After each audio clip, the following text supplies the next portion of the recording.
Good morning, and welcome back to Follow That Flute. Today I wanted to follow up from a thread from my last vlog, which was talking about the idea that sound is and vibrations turn into many things in the universe, and music being one of them, and we are conductors of that.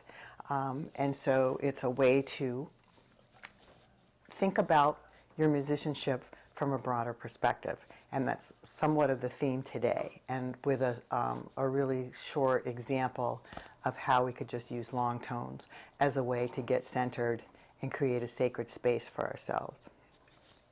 So a couple of things I'm going to pull from today is this is a book that has been around for a few decades. It's by Kay Gardner. It's called Sounding the Inner Landscape, Music as Medicine. And what she means when she says music as medicine is she's drawing from Native American traditions in seeing that the word medicine is the idea of using music for a beneficial force. It's a very broad, for the universal source of wellness. And so that's the message from her book in general. And that's where we're headed today in all of the blogs, actually. And specifically within this book, in the introduction, I'm going to read a paragraph to you by Pauline Oliveros that was written in 1990. And Pauline Oliveros was a very prominent composer and leader in more modern music, and started a complete approach to listening called deep listening. And there's a program you can get certified in and go to classes with it. And it very much informed her musicianship and her compositions, is this idea of really deep listening. So I'm just going to read this to you, and I think it's going to provide the framework for what I'm talking about today. The study of music needs to include the inner development of musicians as well as the acquisition of skills and theories. When I was a student of French horn playing, I was encouraged to play long tones in order to develop my embouchure. The reason given was excellent, but my instruction also could have included ways of listening and observing my own psychophysical responses to the long tones I practiced. I could have been guided to notice how my breathing affected physical and mental changes, how different tones resonated in me and in the surrounding environment, how subtle the results might have been. Such observations might have served to encourage my inner development, my connection with the spiritual nature of being, and how to be with others harmoniously. At the same time, allowing me to be less nervous about how good my embouchure was so that it could have more room to develop. I could have been responding to guidance that included a dedication to the intention of sounding for well-being as well for purely musical purposes. I could have been encouraged to see how my desire to be a musician could have a larger meaning and purpose than solely the attainment of skill. And that is exactly my intention today, and we will work with long tones in a little bit. All right. So when thinking about this idea of vibrations and this idea of quality, this trying to find a connection to a sacred quality in music or sound, like what would steer us that way? It comes from an impulse. Perhaps there's a spiritual impulse, but there's factors that could steer us in that direction. So the one that I've already spoken about in great length was intention, which I do think is the most important.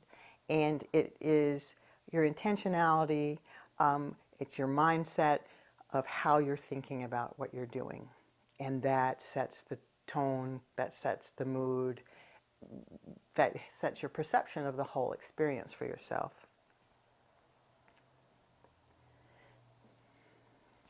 And the second part of that we would add today is context.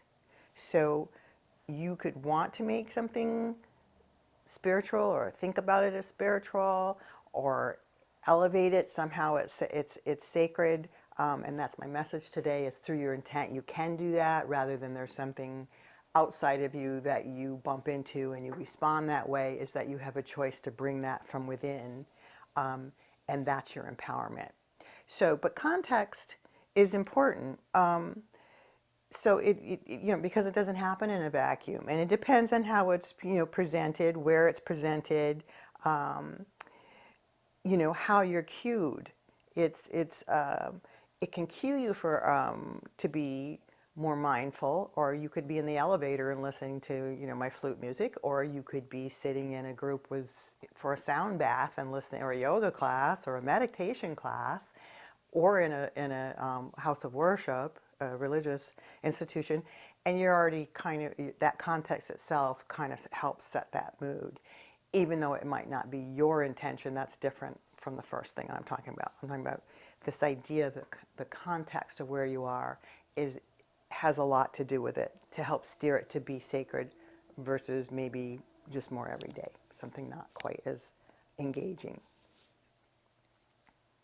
And the third part of that is your spiritual enculturation. So this is where, it's the way that divinity is conceived by you, by your culture, how many things have affected you, and these ideas that you've just absorbed, and attitudes and belief systems that you have absorbed unconsciously. So that everyone has those, and that's what makes the world rich, is everyone has all these different kinds of ideas about what sound is and how to approach it and what it means. So that can really impact the perception of what is sacred and was not. So actually, for it to be perceived as sacred, I think it's your decision. This is, again, I'm coming back to agency for each person. It's how you want to receive it. And it must reflect your particular concept of the absolute.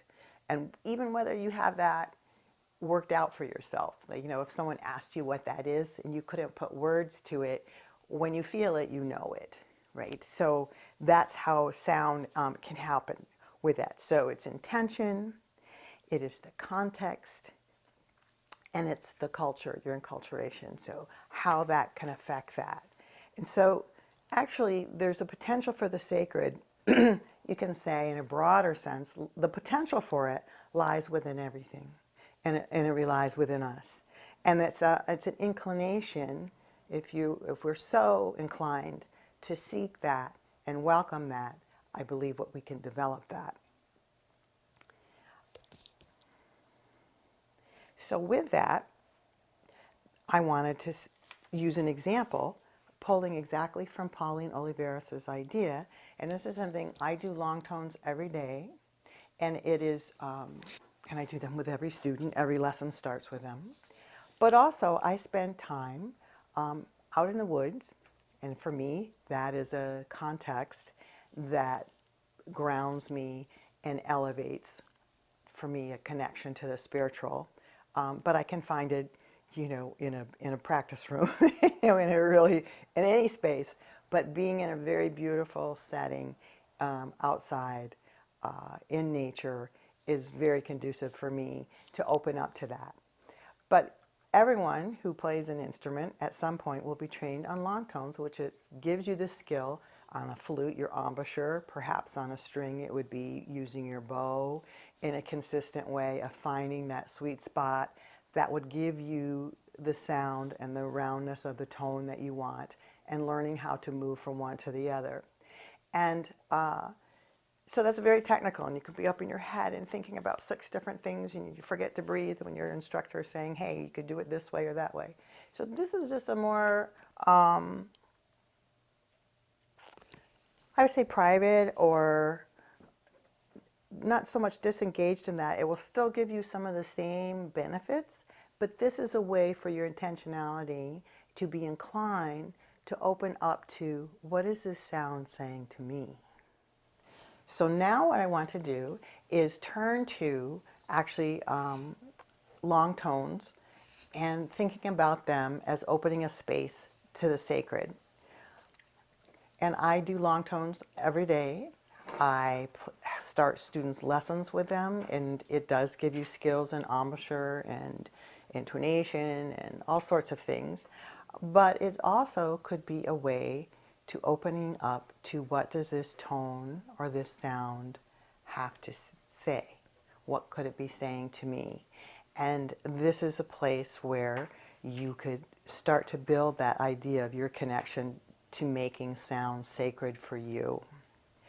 I often say that I really got this connection when I played out in nature. It's much easier for me to, that context for me helps me connect with my own spirituality, and it just is for some reason, and I think for many people, it's conducive to feeling this connection to the universe.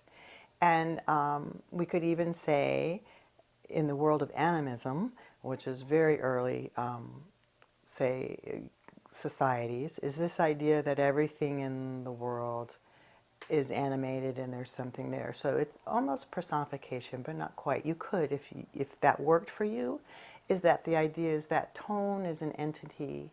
It's a living, pulsating, almost sentient. If you can get yourself there to open up to that, to me is the spiritual dimension of it, rather than I'm playing an A flat and I'm trying to get it at this certain frequency so that on my tuner it shows that I'm playing it properly, is for you to just explore the colors of it, maybe the warmth of that. You'll hear different things as it goes, and then you can notice how it is affecting you as you play it. And this is just something you can spend a few minutes every day with, and it will start to build that connection of you choosing with your intention to make this connection, of elevating it and making it sacred, and it will have a much deeper meaning for you. And I think it will transform your musicianship and your whole way of just listening in general.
So within that, it calmed me down. I feel shifted from when I started, and just explored even into the spittle, where a sound comes from on the flute, where it goes, and how I might let it go, and the warmth of it, the edges of it.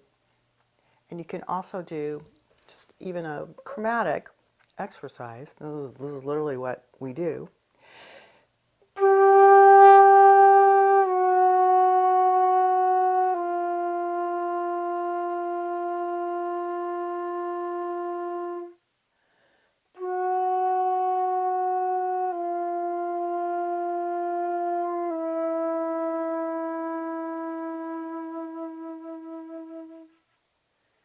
Just explore sliding from one to the other, and maybe just picking a couple notes. And that would lead, or could lead, to an improv. It might just inspire you to play something, particularly for people who have never improvised before. So this is pretty much what I wanted to say today, in keeping these on shorter side, but I'm going to just review again this idea that there's vibrations and the sound is the source of creation, and there's many religions that have that in their creation stories. There are physics that are talking about that, and atoms are moving, right? These little particles are moving and spinning and giving off heat and also melodies, and that it's such an important way to perceive how we're here, and with that, your intention, the context within, and your culture, the way you've been enculturated, all affect how you perceive and relate to sound. But I'm coming back again and again to intention, because it's through your intention that you get your power, that you can decide for you what is. And what is for you would be different for me and from someone else. And that's a good thing. I think that's a very, very good thing. But my intention for this particular vlog is just to share that idea with you and encourage you to experiment with this, and perhaps in listening to everything, but that music, just besides it being this wonderful craft and all the intellectual parts of it, it is perhaps trying to speak to you on another level, if you can open up to that. So I would love to hear your ideas. If anybody has any questions or feedback, I would love to start interacting with people. And you could reach me at my website, which is www.debseidel.com.